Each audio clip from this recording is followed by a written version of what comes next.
scheduling is a little bit of a fluid situation right now, so we'll be prepared to play Charlotte on Friday and Belmont Abbey on Saturday.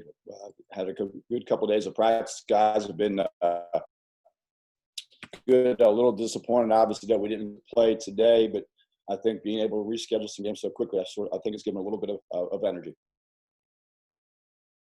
Coach, just what have these last few days been like with the cancellation of the Florida trip and then trying to get these games in order?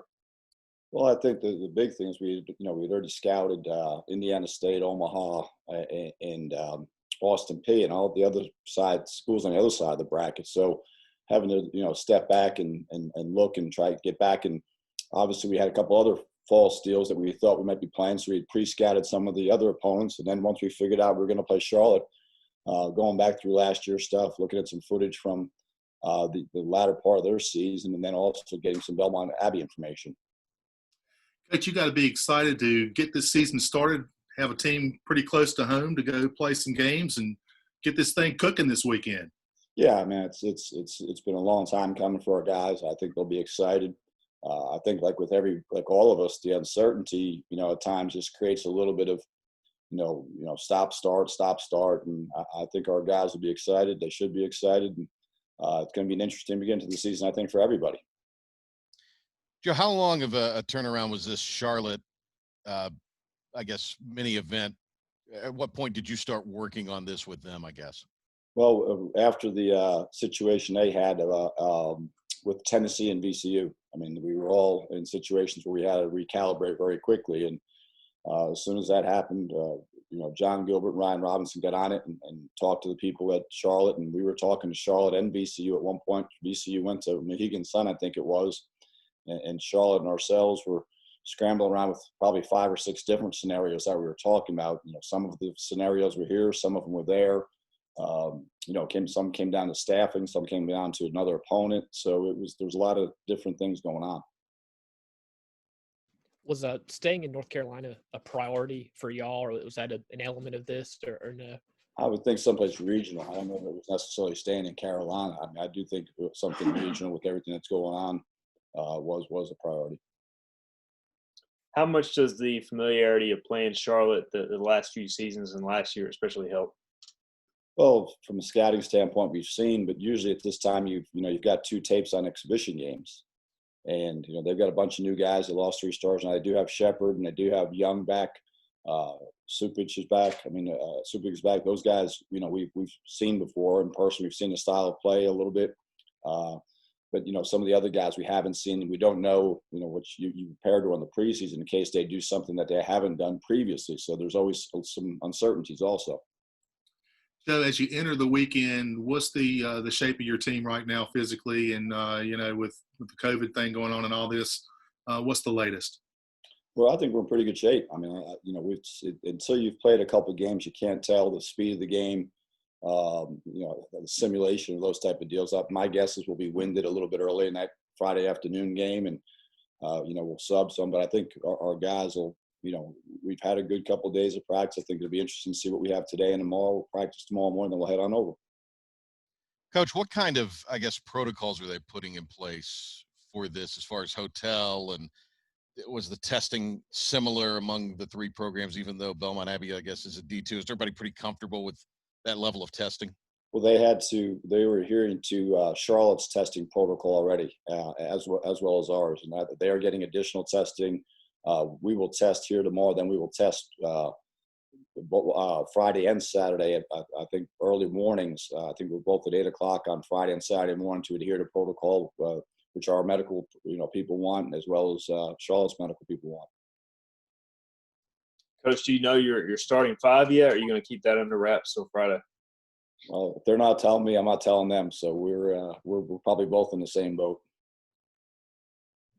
Coach, does this have an NCAA tournament type feel to it at all? I mean, you've obviously had a lot of experience with that. Just as far as scheduling, kind of last minute preparing for an opponent, does it feel similar to that at all, or no? My guess is it could be like this, for a while. You might be, expected to play so-and-so, and that's why we talk with our guys all the time. It's most important to remember your principles, because it's the same thing as during a a game, if a team has a week to prepare for you, sometimes they have a few wrinkles that you haven't seen. So you've got to adjust to those quickly. You got to see what they're doing differently and make your team adjust to it. It is a quick turnaround. The NCAA, it's usually just you get this selection show on Sunday, and you're probably on a plane Sunday or Monday, on Monday or Tuesday, depending upon when you play. So being able, we played last year, we had everything charted out, and as soon as we started the potential of playing this game, we started going through this, and Rock had pulled a bunch of stuff, as soon as we found out, and we've been looking at it for a couple of days. I don't know how much time you've had to talk to other coaches, but what have been kind of their frustrations in this first week or concerns in this first week, if you have had a chance to talk to your colleagues around the country? Well, the people that I've talked to are concerned about, obviously, the contact tracing. There's different, depending upon where you live, there's different standards. I think that's one thing. If a tier 1 person tests positive, what was his contact tracing ability? I think that's one big thing. I think everybody's worried about the kids. I mean, I think the guys, usually you put your head down and you're starting to play. Now it's, they're also saying, well, we're going to play, but we could be like these other people and get games canceled. We've already had games canceled, or just the whole uncertainty, as opposed to let's just focus on, we're getting an opportunity to play. Let's get after it. How important it is at East Carolina to get off to a fast start and mentally for this bunch, and try to see if you can get a couple of wins on the board. Talk about that and just trying to get off to a good start. Well, I think it's going to be like with everything else. It's going to be a weird, I'm watching a couple of games here. We just walked back in the building and our guys are down getting ready to go lift. And I just think that with not having the exhibition games and, not only that, for a while, several of our guys, as well as I'm sure several of Charlotte's guys, you went through the summer where you probably weren't able to play pickup for a good stretch or play 5-on-5. So that's all different. One thing we do have is we're fortunate. We do have a lot of guys back from last year. It's 11 of the guys back from last year. I do think that some of the things that we've done, they've picked up a lot quicker, and there's more of a familiarity. So I think they feel more confident and comfortable with it. Coach, I know the American usually has a policy, I guess, to not play non-Division I, but I saw South Florida was playing, I think, Florida College today. Are they kind of waiving that policy with everything going on? The way I understood it, you could do it in conjunction with an MTE, or you can get a waiver from the conference. I think with the scheduling difficulties that are going to happen, with basketball, it's there's usually playing 2 or 3 games a week. There's going to be some people that have to be slid to different spots if games are shut down or if opponents are shut down. So I think they gave us some flexibility to play non-1 this year. Coach, can you provide some clarification about the status and eligibility of Navy transfer David Katsunganai? David's getting a red shirt. He's going to sit out this year.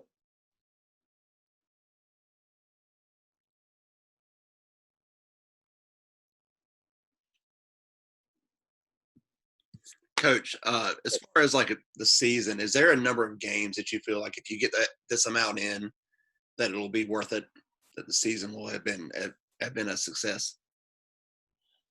I think any games we get in. We obviously can't foresee the future, but giving the guys an opportunity to play games and do this and do what they love to do, I think is a win in itself. So, we'll just focus on worrying about, getting to Friday, and after Friday, we'll worry about getting to Saturday, and we'll get these kids home on Saturday night, and then we'll start focusing on next week. I mean, there's so much uncertainty for all of us, but let's put our heads down. Let's go ahead and try to be safe, and let's keep rolling.